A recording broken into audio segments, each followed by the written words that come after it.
Hi everyone, welcome again in KBC Keshav Bhanu classes में आपका बहुत बहुत स्वागत है। कैसे हैं आप सब? उम्मीद कर रहा हूँ बहुत बेहतर होंगे।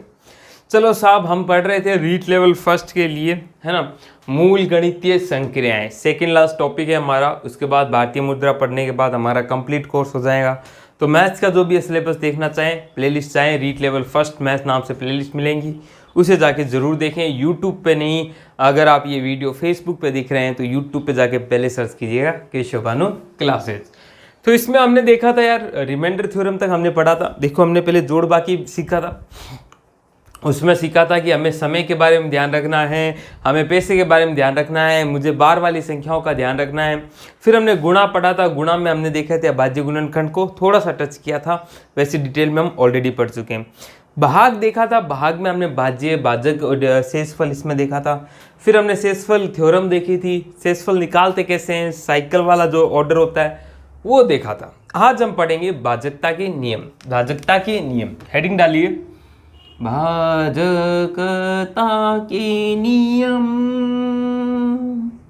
के नियम, के नियम, भाजकता के नियम।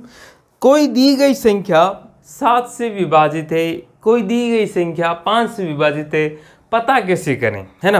पूरा भाग लगाने में समय बहुत लग जाएगा, कैसे पता करें? तो देखो, इसीलिए भाजकता के नियम दिए गए। मैंने कहा आपको 5, 7, 2, 9, 6, 5, 4, 3, 2, 1। क्या ये संख्या 3 से विभाजित है? तो आप पूरा भाग नहीं लगाओगे, आप यूज करोगे भाजकता का नियम। कैसे, समझो। पहले देखते हैं 2। 2 की पावर 1 कितना होता है? 2। 2 की पावर 2 कितना होता है? 4। 2 की पावर 3 कितना होता है? 8। 2 की पावर 4 कितना होता है? आगे चलो, इतना ही छोड़ो, अभी आपके लिए इतना ही बहुत है। तो यहाँ पे मतलब 2 के भाजकता का नियम क्या है? कोई संख्या 2 से विभाजित है नहीं है। वैसे तो आप आराम से पता कर सकते हो। अंतिम एक अंक, अंतिम एक अंक किससे विभाजित होना चाहिए? 2 से विभाजित होना चाहिए। अब ये पूरी संख्या 2 से विभाजित है नहीं है, पकड़ना केवल एक अंक को है। लास्ट वाला एक पकड़ लिया, ये विभाजित नहीं है, ये संख्या 2 से विभाजित नहीं है, बात खत्म। अब 4 के लिए अंतिम, ये 4 क्या है? 2 की पावर 2 है, यानी 2 है, यानी अंतिम कितने अंक देखने पड़ेंगे आपको? अंतिम 2 अंक किससे विभाजित होने चाहिए साहब? 4 से विभाजित होने चाहिए। 2 की पावर 2 होती है ना, तो पावर से इसलिए मैंने ये लिखा है। अगर 8 की बात करूं तो यहां कितना आया? 3, यानी अंतिम 3 अंक, कितने अंक साहब? 3 अंक किससे विभाजित होने चाहिए? 8 से विभाजित होने चाहिए। और ऐसी कंटिन्यू चलता रहता है। तो ये 2, 4, 8 के हो गए नियम, ठीक है। अब बात करता हूं जो अगले हैं, थोड़ा सा चेंज करें मार्कर, यस। हम बात करते हैं ऐसे 2 की पावर 4, 16, और जो पूछे नहीं जाते ज़्यादातर। अब 2 के साथ जो 3 और 9 है उनको एक साथ याद रखना है। 3 और 9 को साथ में याद क्यों रखना है? अंकों का योग, अंकों का योग, यहां पे भी अंकों का योग होगा। अगर अंकों का योग किससे विभाजित है? 3 से, तो संख्या भी 3 से विभाजित होगी, और 9 से तो संख्या भी 9 से विभाजित हो जाएंगी। तो ये 3 और 9 एक साथ भाई बहन ये, तो इनको याद रखना 3 और 9 को, कि अंकों का योग 3 से विभाजित होना चाहिए। अब ये चेक करना है, तो चेक करने के तरीके कई है। इसको 9 से चेक करना है। अब 9 से एक तरीका तो ये कि अंकों का योग करके चेक करो। आप एक काम और कर सकते हो, आप 9 के पेयर बना सकते हो, उसको छोड़ सकते हो। जैसे तरीका पहला, तो ओरिजिनल तरीका क्या कहता है? 5 + 7 + 2 + 9 + 6 + 5 + 4 + 3 + 2 + 1 करो। ठीक है साहब, कट तो नहीं रहा, मैं एक बार देख लेता हूँ। अरे बहुत ही स्पेस बाकी है साहब, इसमें तो कोई टेंशन ही नहीं है। चलो ये जोड़ के करो। मैं कहता हूँ ऐसा भी मत करो, आप उससे भी आसान बनाओ। हमारा काम है आसान बनाना। हम 9 का पेयर बनाएंगे। कैसे साहब? 5 है, 5 के साथ मैं कहीं 4 ढूंढ लूँ, 5 और 4 9, काम खत्म। अब इस 9 को भूल जाओ, है ना। क्यों? क्योंकि देखो ऐसा होता है कि मैंने कहा कि आप 54 है ना, तो 54 9 से विभाजित है। अब मैं इसमें से 9 हटा भी लूँ तो 9 प्लस कर लूँ, मान लो कि 45, तो भी देखो 9 का भाग दूंगा तो 9 का अलग चला जाएगा और यहाँ 45 में भाग चला जाएगा, तो वो तो कहानी बराबर ही होगी ना। तो मतलब 9 से देख रहे हो ना, 9 के पेड़ बना सकते हो। चलो, ओहो हाथ हो गया काला। चलो 5 और 4 9 खत्म हो गया है ना, ये रामायण खत्म, ये रामायण खत्म, मैंने देखा 9 9 भी खत्म, ठीक है साहब। 7 8 9 ये भी खत्म, 6 और 3 9 ये भी खत्म, 5 6 7 और 1 8, मान लो यहाँ पे 8 नहीं 2 होता बस, तो 5 और 4 9 9 है, 9 में 9 का पूरा भाग जाता है, तो ये संख्या 9 से भी विभाजित होती और ये संख्या 3 से भी विभाजित होती। कोई टेंशन नहीं है, सम करके देख लेना, नहीं तो भी 9 से हो रही वो 3 से होती होती है। जैसे 2 से नहीं हो रही वो 4 से तो मरी नहीं होगी, तो 4 से नहीं हो रही वो 8 से मरी नहीं होगी, है ना। तो ध्यान रखिए इसको। तो ये आपको इस तरह फायदा करता है अंक भाजकता के नियम। बाकी एक क्वेश्चन और आता है, किस टाइप का होता है आगे कराता हूँ, पहले आप इसको समझें, एक एक चीज़ को समझना जरूरी है। हमने 2 के पढ़ लिए, 3 के हिसाब से पढ़ लिए, अब आगे देखते हैं 5 का 5 का और 10 का साथ देखते हैं। 5 का क्या दिया है, मैंने कहा 5 के लिए क्या होता है 5 और 10, इसके लिए क्या होता है अंतिम जो अंक है, अंतिम अंक 5 होना चाहिए बस। अंतिम अंक अगर 5 नहीं है तो वो संख्या 5 से विभाजित ही नहीं होगी। और इसके लिए 10 के लिए क्या है साहब, सॉरी 5 या 0, अंतिम अंक 5 या 0 5 के लिए, ठीक है। 5 हो तो भी होती है 0, जैसे 10 है, 10 में 5 का पूरा भाग जाता है, परंतु 10 के लिए अंतिम अंक केवल एक ही हो सकता है, वो है 0। तो ये दोनों अंतिम अंक से देखे जाते हैं, ठीक है, 5 और 10। तो हमने देख लिया, 2 देख लिया, 3 देख लिया, 4 देख लिया, 5 देख लिया, 6 का कोई टेंशन नहीं है, 2 और 3 दोनों से चेक करो। 7 का कोई नियम नहीं होता, होता है नियम, 7 का भी नियम होता है, परंतु वो बड़ा डिफिकल्ट हो जाता है, 3-4 स्टेप्स हो जाते हैं उसमें, इतना आपके लिए इससे अच्छा भाग लगा के भी देख लोगे तो 7 का भाग बड़ा आसानी से हो जाता है ना। तो 7 में इतनी रामायण नहीं है, इसलिए हम इसमें उसका मेथड बड़ा लेंथी हो जाता है। 8 का हमने देख लिया, 9 का देख लिया, 10 का देख लिया, एक और संख्या बची 11 का देखना है। 11 में क्या होता है, एकांतर पदों का योग, एकांतर पदों के योग का अंतर, योग का अंतर या तो 0 हो या फिर n यानी 11 से विभाजित हो। 11 n का मतलब 11 का कोई मल्टीपल हो। जैसे एक संख्या ले लेते हैं, है ना, बड़ी सी संख्या ले गया, चलो पहले आप इसको नोट डाउन कर लो, फिर हम 2 क्वेश्चंस करेंगे, उसके साथ ही हम इस टॉपिक को फिनिश करेंगे। कम क्वेश्चन आते हैं परंतु आ जाए तो हम गलत नहीं करेंगे, कहीं ना कहीं यूज जरूर आएगा। ये देख लें बस 11 तक, ठीक है, बाकी आप भाग लगा के देखें, पूछते भी नहीं है, ठीक है। चलो आगे बात करें, ये आपने स्क्रीनशॉट ले लिया होगा, है ना। चलो क्वेश्चन देता हूँ मैं आपको, लिखिएगा साहब, बहुत ही अच्छी छोटी सी संख्या लिख रहा हूँ मैं, 2 1 3 2 1 3 2 8 1 2 8 1 2 8 1 7 3 0 2। क्या ये संख्या 11 से विभाजित है या नहीं है, ये चेक करना है आपको, ठीक है। करते हैं, कैसे करेंगे, एकांतर क्रम वाले। एकांतर क्रम का मतलब क्या है, यहाँ से स्टार्ट किया तो एक छोड़ के ये, फिर ये छोड़ के ये छोड़ के ये, एक को छोड़ा ये, ठीक है साहब। इनका सम कितना होगा, 2 और 3 5, 8 और 5 13, 3 20 और 0 0, यानी 20 योग आ गया, ठीक है साहब, ठीक है। आगे देखो, फिर बचे हुए एकांतर, इनका भी योग करो, 1 2 बचा एक ये, बचा एक ये, एक ये, 1 और 2 3, 1 4 4 3 7 और 1 2 9 9 आ गया सब। अब इनका जो योग आया है ना, इनका अंतर, इनका जो अंतर है साहब, इन दोनों का अंतर, इनका जो घटाव है या माइनस है वो 11 आया है, ये संख्या 11 है, 20 माइनस 9, मतलब ये संख्या 11 से विभाजित है।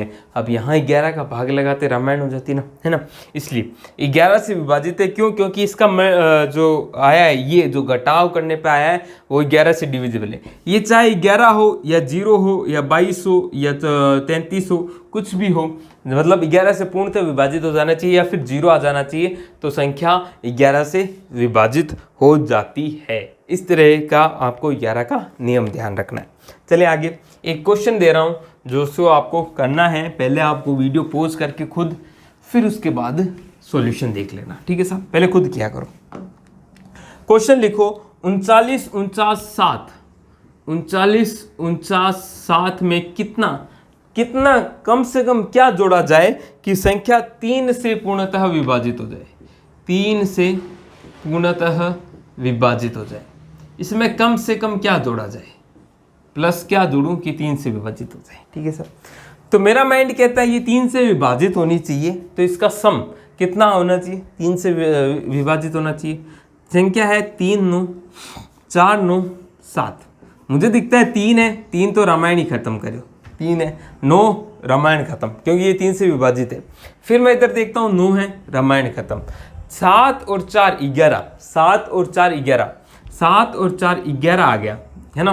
तो 11 में अब क्या जोड़ा जाए कि ये 3 से विभाजित हो जाए? तो मुझे दिखता है 1 जोड़ा जाए, प्लस 1 कर दूंगा तो ये 12 हो जाना चाहिए। 12 कैसे हो सकता है? ये तो 4 का 4 ही रह सकता है, ये 8 से 8 हो जाए, मतलब इस संख्या में 1 ऐड कर दो तो ये 8 हो जाएगा, और 8 होते ही ये पूरी संख्या 3 से विभाजित हो जाएंगी। आंसर आ जाएगा 1 ऐड करने पे। ठीक है साहब? सर ये कांटे क्यों?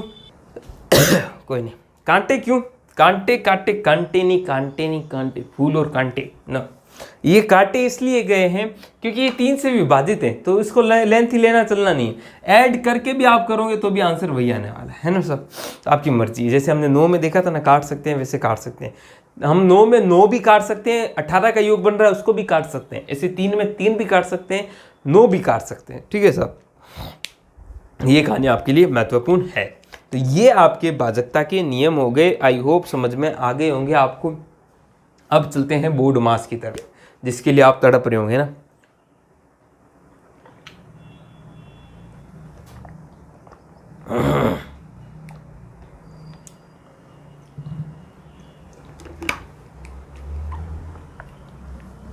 ऐसे क्वेश्चन आपको मैं और कराऊंगा, टेंशन मत लो। काढ़ा कुछ दिनों से खराब होने के कारण थोड़ी सी प्रॉब्लम हो रही है ना, तो थोड़ा सा वेट कीजिएगा आप। आगे चलें क्या? आगे चलते हैं यार। क्वेश्चन नंबर तो कुछ नहीं करना हमें करना है बोर्ड मास। चलो उससे पहले कुछ घातांक के नियम बता देता हूँ ना। घातांक के बारे में हल्का फुल्का पता होगा ना, तो बोर्ड मास के कुछ क्वेश्चन करोगे ना, तो वहाँ पे क्या मिलेंगी? सहूलियत मिलेंगी। ठीक है साहब, सहूलियत क्या मिलेगी? देखो घातांक के नियम क्या होते हैं, घातांक के बारे में देखते हैं ना। पावर्स तो भाई सिंपल सी पावर है, ए की पावर m, ए की पावर n, ये सब घातांक होते हैं। ए की पावर m गुना ए की पावर n, इसके बारे में देखिए। जब आधार, देखो ए की पावर m में मैं अगर बात करूं तो ये इसका आधार कहलाता है। क्या कहलाता है? आधार कहलाता है। और ये इसकी घात कहलाती है। ठीक है साहब, घात कहलाती है। अगर आधार सेम है तो पावर्स क्या जाती है? जुड़ जाती है। ये इसको हम लिखा जा सकता है ए की पावर m प्लस n। ठीक है, अब बात करते हैं, अगर ये ही डिवाइड में हो, ए की पावर m, ए की पावर n, घातांक आपको आधार सेम है तो भाग में हो तो ये पावर घट जाती है। ठीक है साहब, ये बात समझ में आ गई? ठीक है, तो ये समझ में आया, ये समझ में आया। ऐसे अगर मैं कहूँ ए की पावर m की पावर n, मतलब इस तरह लिखा है, पावर में ब्रैकेट लगा के ऊपर n किया है, तो इसको ये क्या हो जाती है? गुणा हो जाती है। ए की पावर m n हो जाता है। ठीक है, गुणा होती है। ऐसे मान लो, यहाँ पे मान लो ऐसे नहीं होता, इसकी पावर q और लिखा हुआ होता है ना, m की पावर n की पावर q, तो ऐसे गुणा में q भी आ जाता। ठीक है, आई बात समझ में? परंतु लिखा हुआ ऐसा है, ए की पावर m की पावर n, है ना, पूरे ब्रैकेट में नहीं है, पूरे की पावर n नहीं है, ध्यान रखना। यहाँ पे पूरे की पावर n है, इस पूरे की पावर q है, यहाँ केवल m की पावर n है, तो इसको ऐसे ही सोल्व करो, a की पावर m की पावर n, इसको पहले ब्रैकेट बंद में बंद कर लो, इसको जो सोल्व करो वही पावर इसकी आएंगी। ठीक है साहब, अब बात करते हैं आगे। मैंने कहा a की पावर m और b की गुणा b की पावर m, सब घाते सेम हो तो कुछ बन सकता है। हाँ साहब, ये a गुणा b की पावर m बन जाएगा। ठीक है साहब, जब घात सेम है, घात सेम है, आधार अलग अलग है, तो a b पावर m कर सकते हो आप। ठीक है, जैसे 2 की पावर 3 गुणा 3 की पावर 3, तो कॉमन ले लो 6 की पावर 3 हो जाएगा आंसर। ठीक है, कर भी सकते हो। कभी भी डाउट हो तो आप करो ना, छोटा सा एग्जाम्पल लो, जैसे 2 की पावर 2 गुणा 3 की पावर 2, ये मैं लिख सकता हूँ 2 और 2 3 दूनी 6 की पावर 2 लिख सकता हूँ। 2 की पावर 4 3 की पावर 2 9 9 चौक 36, ये भी 36 आ रहा है ना सेम। कभी भी डाउट आए ना तो अपने आप को रीचेक कर सकते हो, कोई प्रॉब्लम वाली बात नहीं है। ठीक है, चलें छोटी मोटी चीज़ें और बताऊँ आपको, छोटी मोटी चीज़ें और बता देता हूँ। जैसे किसी की भी पावर 0 हमेशा क्या होता है, 1 होता है। 0 की पावर 0 नहीं, एक अलग चीज़ है, वो भी 1 ही मानो। किसी की भी पावर 0 जो होती है ना, वो हमेशा 1 देता है, 0 नहीं होता, ध्यान रखना। पावर आ गई मतलब आंसर 1 आएगा। ठीक है, कम से कम किसी की भी पावर 1 उस वही संख्या होती है। ठीक है साहब, किसी की पावर 1 वही संख्या होती है। a की पावर -m, इसको 1/a की पावर m, मतलब पावर जब नीचे से उल्टा फुल्टा होती है तो अपना साइन चेंज कर लेती है। जैसे a की पावर -m 1/a की पावर m हो गया, ऐसे ही लिखा हुआ 1/a की पावर -m, ऊपर आके a की पावर m बन जाएगा। ठीक है साहब, ये छोटी मोटी चीज़ें थी जो आपको समझनी है। इसके अलावा आप देख सकते हो, ऐसे आपने समझा होगा कभी ऐसे कुछ लिखा हुआ हो तो इसका मतलब क्या है, ये कुछ नहीं साहब, a की पावर 1/3 है ना। तो 1/3 को ऐसे को दिखाने के लिए बॉक्स दिखाते हैं और ऐसे कर देते हैं।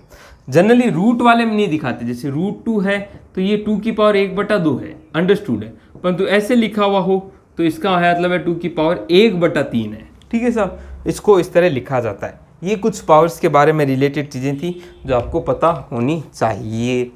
अब करते हैं बात आगे, वो है आपका बोर्ड वाला मास। चलो बोर्ड मास पढ़े जाओ भाई, बोर्ड मास पढ़ेंगे हम, बोर्ड मास पढ़ेंगे। देखो कैसे पढ़ेंगे बोर्ड मास, ऐसे पढ़ेंगे board mass. B for boy, BODMAS, ये इसका बोर्ड मास है ना, बोर्ड मास का नियम। B4 क्या होता है, B4 होता है पहला तो बार, कि भाई ऐसा कहीं लगा हुआ हो, डंडा ऊपर लगाया हुआ हो, मतलब उसको सबसे पहले सॉल्व करो। जैसे मैंने कहा 2 + 3 गुना 2, अब मैंने ये लगा दिया डंडा। अब ये डंडा नहीं लगा हुआ होता तो आप सोचते यार बोर्ड मास लगाते, तो आपको पता है गुना पहले होती है, 3 दूनी 6 और 2 8, परंतु यहाँ पे डंडा लगा दिया मतलब पहले इसी को सॉल्व करो। तो 2 और 3 कितना हो गया 5, फिर गुणा करो 2, तो पिछला ओड मास सब फेल हो जाता है अगर बार लगा हुआ है ना। ऊपर डंडा लगा दिया तो उस डंडे का मतलब ये है कि कुछ सब कुछ छोड़ो, पहले इन्हें सॉल्व करो। ठीक है साहब, चलें, ये बार होता है। आगे चलें, इसी B से एक और बनता है ब्रैकेट, है ना। ब्रैकेट कौन कौन से होते हैं साहब, सबसे पहले सॉल्व करना होता है आपको ब्रैकेट कौन सा, छोटा ब्रैकेट, फिर सॉल्व करो मंझला ब्रैकेट, ठीक है, फिर सॉल्व करो बड़ा ब्रैकेट। पहले ब्रैकेट की रामायण करो, और ब्रैकेट में भी सबसे पहले छोटे वाले को सॉल्व करो, फिर उसके बाद मंझले वाले को, और उसके बाद बिग ब्रैकेट को। ओ का मतलब होता है ऑफ, जिसे हिंदी में क्या मिलता है, का, यानी 5 का 7। अब इसका मतलब क्या है, कुछ नहीं है, का मतलब होता है का हटाओ और उसकी जगह गुणा लगाओ, इसका मतलब कुछ नहीं होता, का मतलब गुणा होता है।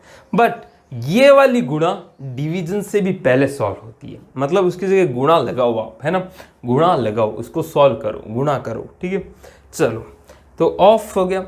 फिर डी आता है जिसका मतलब होता है डिवीजन यानी भाग, डिवीजन यानी भाग। ठीक है साहब, और डिवीजन के बाद क्या है, मल्टीप्लिकेशन है, फिर एडिशन है, सम कर लेना, है ना, फिर कर लेना सबट्रैक्ट। ये उल्टा फुल्टा भी करो तो भी चलता है ना, चलता है। फिर भी प्लस पहले कर लिया करो, माइनस बाद में कर लिया करो। ठीक है, तो ये आपका बोर्ड मास का नियम है, कोई रामायण वाली बात नहीं है। क्वेश्चंस करोगे वैसे ही डाउट आएंगे, और वैसे ही डाउट आएंगे वैसी नई चीज़ें सीखोगे। ठीक है। तो ये आपने लिख लिया होगा, साथ साथ लिख लिया करो यार, है ना। बोर्ड जो चीज़ें छोटी मोटी हो तो लिख ही सकते हो। चलो कुछ क्वेश्चन देते हैं आपको, क्वेश्चन देते हैं क्या, क्वेश्चन देते हैं, है ना, उससे हमें आइडिया लगेगा।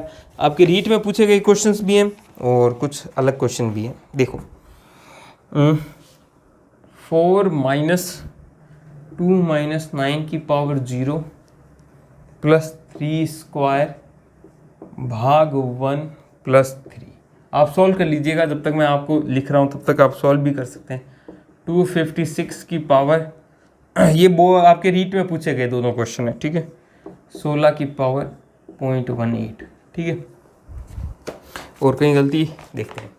थर्ड क्वेश्चन, कुछ क्वेश्चन कर लेते हैं, उससे आइडिया लग जाता है। 9 - 7 - 24 भाग 8 प्लस 6 गुना 2 माइनस 16, और ये आ गया, ठीक है साहब। फोर्थ नंबर देखते हैं। -3 गुना -12 भाग -4 प्लस 3 गुना 6। फिफ्थ नंबर देखते हैं। 5 गुना 2 -3 माइनस मतलब ब्रैकेट 5 ब्रैकेट 7 प्लस 2 और 4 -19 फिर मतलब ब्रैकेट 1 ब्रैकेट 1, ठीक है। ये आपके क्वेश्चन से देखिए, आपको इनको डील कीजिए। मैं देखता हूँ आपके कुछ कट तो नहीं रहा, कट भी सकता है, आई होप सो नहीं कटा हो। हाँ क्या बात है, कुछ कटा नहीं साहब, आराम से कीजिए।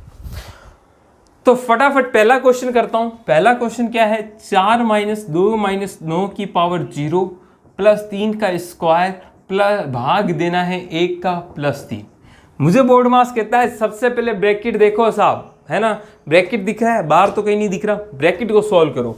तो 4 - 2 में से कुछ भी करूं, -7 की पावर 0 प्लस 3 का स्क्वायर, ये सेम वैसे रहने दो, है ना। किसी की भी पावर 0 अभी सीखा है साहब 1 होता है, किसी की भी पावर 0, -7 की पावर -1 नहीं हो जाएगा, 1 ही होगा। तो 4 - 1 प्लस 3 का स्क्वायर, इसको सोल्व कर लो साथ में, 9 ही है 3 का स्क्वायर भाग 1 प्लस 3।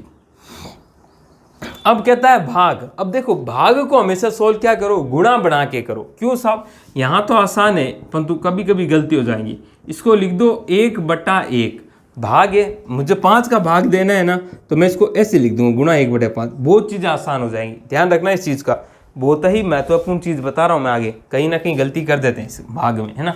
यहाँ तो कोई टेंशन ही नहीं है, 1 का भाग देना है तो 9 ही आ जाएगा और प्लस 3 कर लेंगे, ठीक है साहब। 4 में से 1 गया 3 3 3 3 6 और 9 15 आंसर आ जाएगा। क्वेश्चन नंबर फर्स्ट का जो आंसर है वो आपका 15 आ गया, ठीक है साहब। लिखने की क्या जरूरत है, कोई रामायण बात, 15 आंसर आ गया। चले क्वेश्चन नंबर सेकंड की तरफ। क्वेश्चन नंबर सेकंड है 256 की पावर 0.16 गुणा 16 की पावर 0.18, ठीक है सर। चलो अब इसको कैसे करेंगे, तो मैं इसको बनाता हूँ 16, सेम आधार बनाने की कोशिश करूँ। 256 मुझे पता है 16 का स्क्वायर होता है, तो ये 16 का स्क्वायर हो गया कि पावर, पूरे की पावर कितना है 216.16। देखो 216 को लिखा है, इस पूरे की पावर ये थी, इसके पूरे की पावर ये, 16 की पावर 0.18, ठीक है साहब। अब देखो, अब जब पावर्स पूरे की होती है तो गुणा हो जाती है, तो ऊपर आ जाएगा 16 की पावर 2 गुणा यानी 0.32 आ जाएगा, गुणा 16 की पावर क्या आ गया 0.18। तो आधार से में पावर जुड़ जाएंगी 0.32 प्लस 0.18, तो 16 की पावर कितना बन गया, ये 8 और 2 10 हो गया, 0 3 1 4 1 5 हो गया, 5 आ गया, 16 की पावर 0.5। अब आपसे क्वेश्चन क्या, 0.5 का मतलब क्या होता है, 16 की पावर 1/2, 1/2 0.5 का मतलब, और 1/2 का मतलब √16 मतलब 4। आंसर क्या आ जाएगा 4, ठीक है साहब। आसान क्वेश्चन है, रीट में पूछा गया क्वेश्चन है, कर सकते हो आप। क्वेश्चन नंबर थर्ड देखते हैं अब, है ना। थोड़ा सा तेज जरूर चल रहा हूँ क्योंकि बहुत सारी चीज़ें भी करानी आपको बाकी है और चीज़ें, समय हमारे पास बहुत कम है ना। काला काला काला काला काला हो गया काला। चलो, कुतप जमा काला काला काला काला काला काला काला काला काला काला, ये क्वेश्चन आपको काफ़ी कुछ सिखा जाएगा। ओ ओ ओ ओ पहले तो हमें छोटा वाला ब्रैकेट, खूब ब्रैकेट दिख रहे हैं, छोटे वाले को सॉल्व करो। इसमें बोर्ड मास लगाओ, इसमें बोर्ड मास लगाऊंगा तो सबसे पहले करूंगा गुणा, 6 दूनी क्या हो जाएगा 12 प्लस 8 माइनस 16, 12 और 8 20 में से 16 घटा दूंगा, बचा क्या 4। तो इस ब्रैकेट की रामायण 4 में खत्म हो गई। तो अब इसको मैं लिखा जा सकता है 9 माइनस मंझला ब्रैकेट 7 माइनस 24 भाग 4 बाकी ब्रैकेट बंद। अब इस मंझले वाले को बंद करना है ना, इसको ऐसे लगा लो बड़े वाले को। अब इसमें सबसे पहले भाग सोल्व करना है, तो भाग अगेन आसान आ गया, नहीं तो कोई बात नहीं, इसको 1/4 करो, आसानी से हो जाएगा काम, है ना। 9 माइनस कर लो, ठीक है। तो 6 चौक 24 कट गया, 6 बचा, 7 में से 6 गया, 1 बच गया, 9 में से 1 गएगा, बड़ा ब्रैकेट लगाएंगे, 8 आपका आंसर आ जाएगा। क्वेश्चन नंबर 3 का आंसर आपका क्या आ जाएगा 8, ठीक है। क्वेश्चन नंबर 4 कर लेते हैं। चलो 4 आपके लिए दिया है ना, चलो 4 भी करा ही देते हैं आपको, है ना। क्वेश्चन देने के लिए आपको बहुत सारे दिए मैं ऑलरेडी, है ना। आप अगर टेलीग्राम पे जुड़ोगे तब आपको मिलेंगे ना, टेलीग्राम की लिंक डिस्क्रिप्शन बॉक्स में है, जुड़ते क्यों नहीं हो। उरी क्या नहीं जुड़ो भाई, राम जी बताओ सरी, कान नहीं जुड़ रहा हो। री 2021 बाई KBC सर्च कर लो, नहीं तो डिस्क्रिप्शन बॉक्स में लिंक है। केशव भानु क्लासेज ही सर्च कर लो, ताई थाने मिल मिला जा मैं, यानी अड़ंगा घना ही करोड़ा है, आओ जुड़ो तो सरी, ठीक है। चलो 4th क्वेश्चन करते हैं। -3 गुणा में -12 भाग में -4 प्लस 3 गुना 6 करना है, ठीक है सब। पहले भाग को सॉल्व करूंगा, भाग को क्या कर दूंगा मैं, यार ब्रैकेट लगा लो नहीं तो गलती कर दूंगी। गुणा कर लूंगा 1/-4 से प्लस 3 गुना 6, ठीक है, पढ़ा रहे हैं इसको। अब देखो माइनस माइनस की गुणा होंगी प्लस, और प्लस माइनस क्या होता है माइनस, तो आंसर तो माइनस आएगा। पहले साइन की गुणा कर ली क्योंकि तीनों गुणा में, फिर काट लो, 4 तिये 12 3 तिया 9 -9 और 6 तिया 18 प्लस 18 यानी प्लस का 9, आंसर आ गया। देखो कितने आसानी से आप आंसर निकाल सकते हैं, कोई रामायण वाली बात है ही नहीं, है ना। घबराओ मत, एक एक स्टेप को समझो। लास्ट क्वेश्चन है, फटाफट कर लीजिए। अब मैं यहाँ से डायरेक्ट करूँ क्या, नहीं कर लेता हूँ, एक लिख लेता हूँ ना। देखो यार लिख लेते हैं ना, 5 गुना 2 माइनस बड़ा ब्रैकेट 3 माइनस मंझला ब्रैकेट 5 माइनस 7 प्लस 2 और 4 माइनस 19, ठीक है साहब। चलो 2 और 4 का मतलब 4 दूनी 8, ये पहले सबसे पहले सॉल्व करो। 8 आया, अब ब्रैकेट में हमें पहले इसको सॉल्व करना है, ब्रैकेट को, ठीक है साहब। ब्रैकेट को सॉल्व करते हुए हमने ऑफ को सॉल्व कर लिया, 7 और 8 19, अच्छा ये सॉल्व कर लें, थोड़ा तेज बोल गया क्या। देखो सबसे पहले ब्रैकेट को सॉल्व करना है, ब्रैकेट में सबसे छोटा ब्रैकेट पहले ये रहा, इसमें सबसे बड़ी चीज़ आई ऑफ को सॉल्व करा, 4 दूनी 8, ऑफ को हटाओ गुणा लगाओ, 4 दूनी 8, 7 और 8 15 में से 19 गया, माइनस का 4 आ गया, तो ये माइनस का 4 आ गया। इस ब्रैकेट को सॉल्व करना है। अब मंझले पे फोकस कर रहा हूँ, ठीक है साहब, मंझले पे फोकस कर रहा हूँ। 5 माइनस की गुणा इधर होगा तो ये प्लस हो जाएगा, प्लस यानी 5 और 4 9, तो मंझले ब्रैकेट की कहानी 9 लेके आती है, ठीक है साहब। यहाँ तक सॉल्व कर लिया, बचा क्या 3। अब बड़े ब्रैकेट को सॉल्व कर रहा हूँ, -3 -9 हो गया, है ना, प्लस था माइनस हो गया, 3 - 2 -6 देता है, ब्रैकेट सॉल्व हो गया, -6 -5 गुना 2, ब्रैकेट सारे सॉल्व कर लिया हमने। अब हम इस गुणा पे जाएंगे, 5 दूनी क्या होता है 10 -6 यानी आंसर आएगा 4। आपका आंसर कहीं कोई गड़बड़ तो नहीं, सॉरी माइनस और माइनस क्या हो गया प्लस, है ना, -6 था, माइनस और माइनस प्लस, 10 और 6 16, आंसर आ गया 16। तो इस तरह आप ये बोर्ड मास का यूज करके इन क्वेश्चंस को सॉल्व कर सकते हो, कोई रामायण वाली बात नहीं है, आराम से सॉल्व करो, घबराओ मत। क्वेश्चन आपको बहुत सारे मैं दे दूंगा, ठीक है, जुड़ जाओ आपस। चलो अब आगे कुछ शब्द लिख रहा हूँ, है ना, आज इस टॉपिक को ख़त्म करेंगे, थोड़ा सा लंबी क्लास हो सकती है परंतु हम ख़त्म कर देंगे इसको। देखो क्या चीज़ें, कुछ शब्द हैं आपने सुना होगा, योज्य तस्मक, है ना, योज्य प्रतिलोम, गुणन तस्मक या गुणन प्रतिलोम, तो इनके बारे में थोड़ी सी जानकारी शब्द मैं आपको बता देता हूँ।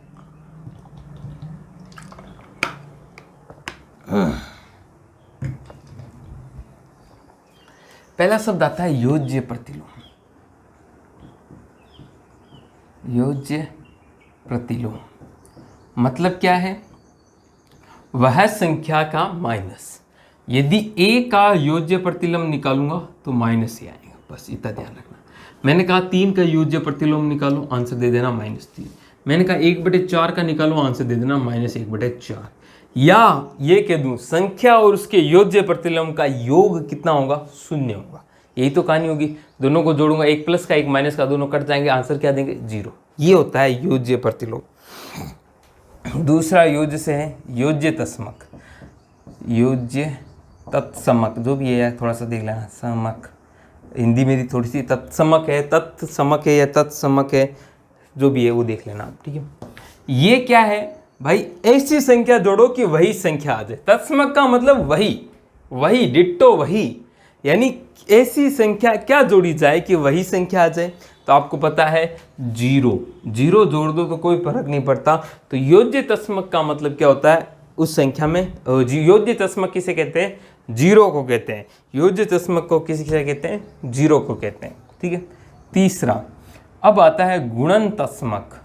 गुणन तत्समक, ऐसी किस संख्या से गुणा किया जाए कि वही संख्या आ जाए, तो आपको पता है वो होता है 1। तो एक को गुणन तत्समक भी कहा जाता है, ठीक है सर। अगला और देख लीजिए, गुणन प्रतिलोम। ऐसी संख्या जिसकी गुणा करने पर आंसर 1 आए, मतलब उसका 1/a। जैसे मान लो a है तो उसका गुणन तत्समक 1/a आ जाएगा। जैसे मैंने 3 कहा तो 3 का 1/3 आ जाएगा। मैंने कहा -5 का तो अपने क्या नाम है -1/5 आ जाएगा, ठीक है सब। और मतलब इन दोनों की आपस में गुणा करोगे तो आंसर 1 आना चाहिए, ये कहानी है। मैंने कहा 1/4 का गुणन तत्समक, तो आप कह दोगे उल्टा कर दो, 4 को ऊपर ले जाओ, 4 आ गया, ठीक है। तो योज्य तत्समक में दोनों संख्याओं को जोड़ेंगे तो 0 आना चाहिए। गुणन प्रतिलोम में योज्य तत्समक नहीं, योज्य प्रतिलोम में जोड़ोगे तो 0 आना चाहिए। गुणन प्रतिलोम में गुणा करने पर 1 आना चाहिए, ठीक है साहब। एक और चीज आपको कभी मिल जाए तो देख लेना, क्रम विनिमयता है ना, का नियम किस किस में फॉलो होता है। क्या है, जैसे आप दो संख्याएं ले रहे हो a+b, आप a+b करो चाहे b+a करो, एक ही बात है। मतलब योग में क्रम विनिमयता का नियम फॉलो होता है। चेंज कर सकते हो आप ऑर्डर, है ना, ऑर्डर क्रम चेंज कर सकते हो। ऐसे ही गुणन में a गुना b करो या b गुना a करो, आंसर सेम ही आएगा। तो गुणा में भी फॉलो होता है, भाग और माइनस में नहीं होता। a minus B not equal to b minus a, ठीक है। और a divide b not equal to b divide by a। तो यहाँ इन दो में फॉलो नहीं होता, उन दो में फॉलो होता है। ये कुछ शब्द हैं जो आपको पता होने चाहिए थे और आपको पता चल गए होंगे, ठीक है। चलो अब इस टॉपिक का एक लास्ट चीज मैं बता रहा हूँ, जो पूछ ले तो थारे रामायण कभी नहीं होनी चीज है। और मास्टर पछ ना किया कि भाई जी सा मास्टर जी पढ़े हो कौन। अगर आपने सारी रीड की क्लासेस देख ली ना मेरी, मैं 100% गारंटी देता हूँ कि कोई भी टॉपिक आपका बाहर नहीं आएगा। बस शर्त है आपने सारी क्लासेस देख लेनी है और सारे के सारे क्वेश्चन प्रैक्टिस करवा रहा हूँ ना, वो भी देख लेने हैं, है ना। क्योंकि प्रैक्टिस में कई चीज़ें नहीं निकलती है, सब कुछ थ्योरी में नहीं बताया जा सकता साहब, है ना। भूल भुला जाते हैं, क्या है ना, टॉपिक कितने भी हो कुछ ना कुछ तो भूल भुलाए जाते हैं। तो इसीलिए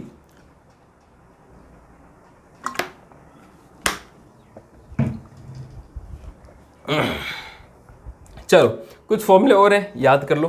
पहला, प्रथम n प्राकृत संख्याओं का योग, प्राकृत संख्याओं का योग क्या होता है, n+1/2 होता है, ठीक है साहब। दूसरा, प्रथम n प्राकृत संख्याओं के वर्गों का योग n+1, कुछ भूल रहा हूँ मैं, हाँ, n+1 2n+1 अपॉन में क्या होता है 6 होता है। कहीं कुछ गलती तो नहीं कर रहा हूँ, एक सेकेंड, एक मिनट रुक जाइए, कहीं आपको गलत बता दें तो फिर रामायण हो जाएंगी। आपकी गलती नहीं होनी चाहिए साहब, है ना, क्योंकि फॉर्मूले काफ़ी टाइम से हमने यूज़ करने की जरूरत ही नहीं पड़ती। n+1 2n+1/6, ठीक है साहब। तीसरा, प्रथम n प्राकृत संख्याओं के घनों का योग, कुछ नहीं होता साहब, इसका स्क्वायर कर दीजिए, n+1/2 का होल स्क्वायर कर लीजिए, बस यही फॉर्मूला हो जाता है। अगला फोर्थ, प्रथम n प्राकृत सम संख्याओं का योग, सम संख्याओं का योग, और फिफ्थ, प्रथम n प्राकृत विषम संख्याओं का योग। यह होता है आपका n², ये होता है n+1। ठीक है सर, इतना से कहानी है, कोई रामायण वाली बात नहीं है, ये फॉर्मूले आपसे याद पूछे जा सकते हैं। मैंने कहा प्रथम 25 संख्याओं के वर्गों का योग कितना हो जाएगा, तो 25 रख देना n की जगह, है ना। और सम संख्याओं का पूछ लूँ तो ये सब, तो ये जब मैं क्वेश्चन कराऊंगा ना मिक्स क्वेश्चन, तब ज़्यादा आपके साथ डिस्कस कर लूँगा। ठीक है साहब, आई बात समझ में। चलो, तो ये थी आज की क्लास, आई होप समझ में आई होगी। कोई गलती हो जाए तो आप बता दिया करो, है ना, क्योंकि गलती इंसानों से ही होती है। ठीक है, तो मैं उसको गलती को कमेंट में पिन कर देता हूँ, है ना, ताकि वापस कोई बच्चा देखे क्लास में तो उसमें पिन कर दी जाती है। तो आज के लिए इतना ही, ये फिनिश होता है, मूल गणितीय संक्रियाएं आपकी ख़त्म होती है। और मैंने मोटा मोटी 2 पार्ट्स में आपको सारा कुछ समझा दिया है क्वेश्चन के साथ साथ। अब बची है भारतीय मुद्रा, जो हम कल से स्टार्ट करेंगे। उसको ख़त्म करते ही रीट लेवल फर्स्ट को तो जय सिया राम, है ना, उसके बाद तो क्वेश्चन ही क्वेश्चन लगाने हैं। तो आज की क्लास कैसी लगी कमेंट करके ज़रूर बताना, अच्छी लगी तो लाइक कर देना, नहीं हो तो सब्सक्राइब करके बेल आइकन हिट कर लेना। आज के लिए इतना ही, मिलता हूँ कल नए लेक्चर के साथ, तब तक के लिए अलविदा, जय हिंद, जय भारत।